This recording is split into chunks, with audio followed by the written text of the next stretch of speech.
Le président directeur général du premier site web de petites annonces en France est mon invité ce matin. Bonjour Antoine Joutot. Bonjour. Le Bon Coin se lance désormais dans le neuf avec un comparateur de produits neufs.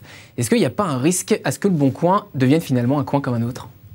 Oh non, clairement pas. Je pense que l'idée de lancer le dénicheur, c'est justement de compléter l'offre de l'occasion que nous avons déjà massivement et de proposer aux Français de pouvoir comparer les produits neufs et de pouvoir trouver le meilleur marchand avec l'offre la plus exhaustive et la plus complète possible. Mais pourtant, à l'origine, comme on l'a dit, c'était vraiment un site web de petites annonces entre particuliers. Aujourd'hui, le fait de vous lancer sur le marché du neuf, est-ce que ça banalise pas un peu votre modèle économique par rapport à vos rivaux, vos concurrents ? Bon, le dénicheur, ça va être un site qui va être complètement à part du site Le Bon Coin. Donc, il n'y aura pas de mélange dans l'expérience utilisateur de nos utilisateurs. Dans les listes réponses, il n'y aura pas de produits d'occasion et de produits neufs mélangés. D'où le choix d'une marque distincte. D'où le choix d'une marque distincte, d'où le choix d'une expérience complètement à part. Par contre, en effet, on pourra y accéder depuis Le Bon Coin. Voilà, on est un peu le grand frère, la maison mère sur ce sujet-là. Et nous, on avait l'intention justement de proposer aux Français un service de comparateur de produits et de prix le plus complet possible pour qu'ils fassent des économies.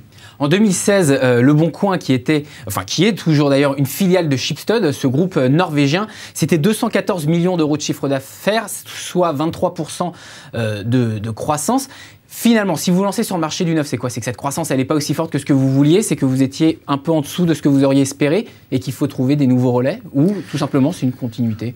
Clairement, les résultats que nous avons annoncés étaient un petit peu au-dessus de ce que les marchés attendaient, donc on a plutôt été satisfaisants sur ce sujet. Non, aujourd'hui, dans notre plan de croissance qui nous emmène en 2020, ça faisait partie de notre plan de développement. Il y aura Le Bon Coin avec son business model qui va continuer à croître régulièrement chaque année. Et puis, on avait prévu de compléter cette croissance avec soit des prises de participation, soit des acquisitions, soit des lancements de projets qui existaient au sein de notre groupe, comme le dénicheur, le comparateur de prix. Voilà, donc ça s'inscrit complètement dans notre stratégie et ça ne remettra en rien en cause la croissance qui est attendue pour les prochaines années pour Le Bon Coin. Donc la croissance sur le secteur historique des petites annonces reste soutenue. Elle est très soutenue, bien sûr. On investit massivement sur nos marchés majeurs qui sont l'immobilier, l'emploi, l'automobile. Voilà, on a beaucoup d'innovations qui sortent. Le dénicheur est un complément et constitue ce qu'est le groupe Le Bon Coin maintenant, notre écosystème. Voilà, et une des premières entreprises qui constituera notre écosystème à 4 ans.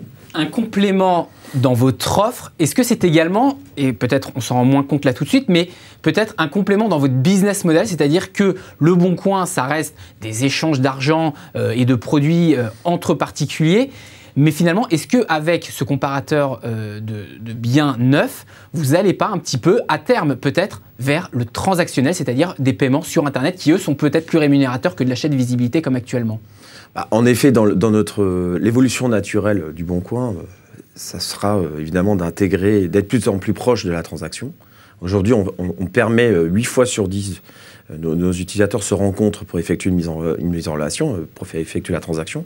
Et puis une fois sur 10, elles le font à distance. Et donc, ils nous demandent de leur mettre à disposition des moyens de paiement, des garanties, etc. Donc, en effet, on étudie ces évolutions-là. Pour l'instant, ce n'est pas décidé qu'on le fera, mais l'évolution naturelle, ça sera de proposer en complément de notre modèle actuel, et il ne sera jamais obligatoire, la possibilité pour un acheteur ou un vendeur de payer ou d'acheter directement sur le site. Et vous parlez donc d'évolution naturelle. Est-ce que cette évolution naturelle, elle va vous être tôt ou tard imposée par la concurrence ? Je m'explique. Quand on voit le secteur aujourd'hui des petites annonces au niveau mondial, on voit de nouveaux acteurs qui émergent. Par exemple, aux États-Unis, cette start-up Letgo qui a levé 175 millions de dollars, ça semble gigantesque, auprès des stars de la Silicon Valley. Il y a dedans Inside Venture Partners, Accel Partners.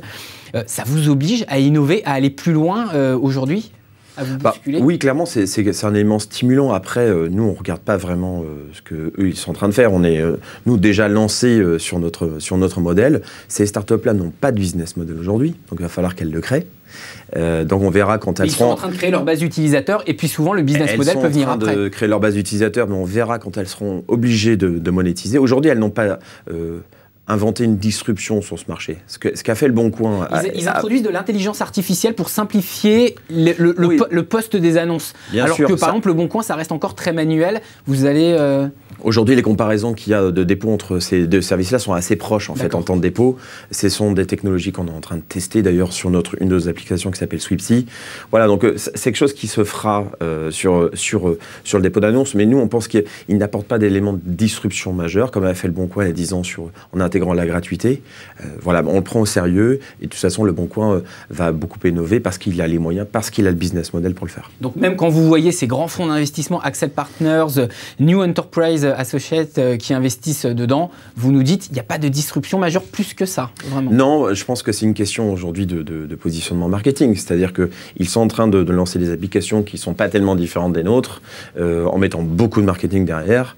Le Boncoin, ce n'est pas du marketing, c'est du bouche-à-oreille utile des Français. Voilà, donc ça va être bouche-à-oreille, utilité, pragmatisme contre campagne de marketing.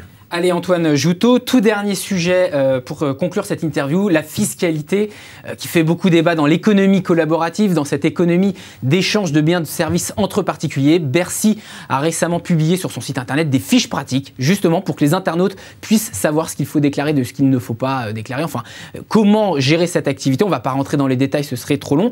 Aujourd'hui, est-ce que le cadre tel qu'il est vous convient ou pas et peut permettre un juste équilibre entre d'un côté la fiscalité qui est normale et puis de l'autre côté le développement de cette économie collaborative en France? Bon, déjà qu'on essaie de réglementer cette économie, je pense que tout le monde est d'accord.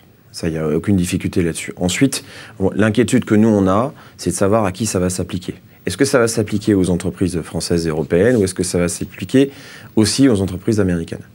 Donc la question que moi je pose, c'est de dire est-ce qu'il va y avoir suffisamment de volonté des pouvoirs publics pour que ça s'applique à tous? C'est-à-dire que, par exemple, vous voulez que ça s'applique à vous qui avez votre activité en France, mais aussi bien à des sociétés peut-être américaines qui exercent depuis l'étranger, mais dont l'activité existe aussi en France. Aujourd'hui, moi, je paye tous mes impôts en France. Moi, j'ai payé plus de 30 millions d'euros d'impôts sur les sociétés l'année dernière. J'ai l'impression que je suis un peu le seul. Donc, si ça s'applique à tous, moi, je trouve ça vertueux. Si ça ne s'applique qu'à nous, il va y avoir un problème, une distorsion de concurrence. Ça, c'est la première chose. Qui paye pas ces impôts chez vos concurrents, par exemple? Aujourd'hui, la plupart des entreprises américaines font en toute légalité de l'optimisation fiscale. Alors, c'est légal, mais c'est immoral. Donc la question, c'est une question de moralité aussi. Donc moi, j'interpelle les pouvoirs publics là-dessus. Donc la question, c'est est-ce qu'il faut mettre en place une fiscalité? Oui. Après, la loi qui est passée, elle s'appliquera aux sociétés qui interviennent dans la transaction entre particuliers, ce qui n'est pas mon cas aujourd'hui, puisque je mets en relation. Mais par contre, évidemment, c'est aux Français d'effectuer toutes les déclarations normales, comme ils le feraient pour n'importe quelle activité. Mais je tiens à dire comme que cette économie, elle génère assez des petits volumes d'échanges. On parle de quelques dizaines d'euros sur le Boncoin. Et là, il y a une question comme de justice et d'équité fiscale qui est de dire est-ce que c'est vraiment juste de fiscaliser un produit à 20 euros qui, lui, a déjà été fiscalisé dans le passé. Mais parfois, il y a aussi des vendeurs professionnels sur le Boncoin qui en font leur activité. La bonne nouvelle, c'est que c'est la base de notre business model, qui est de dire aujourd'hui, moi, je gagne de l'argent parce que je détecte des professionnels que je fais payer. Donc, j'ai intérêt, moi, à les trouver et à les ramener sur la voie des professionnels. Et là, on parle de quelques milliers, entre guillemets, de gens qui sont dans la mauvaise catégorie, qui sont dans les particuliers et qui devraient être dans les professionnels. Mais pour les 30 millions de Français qui utilisent le Boncoin chaque mois, on parle de quelques échanges et qui se font toute légalité, et ça depuis la nuit des temps. Merci Antoine Jouteau, je rappelle, président directeur général du Boncoin.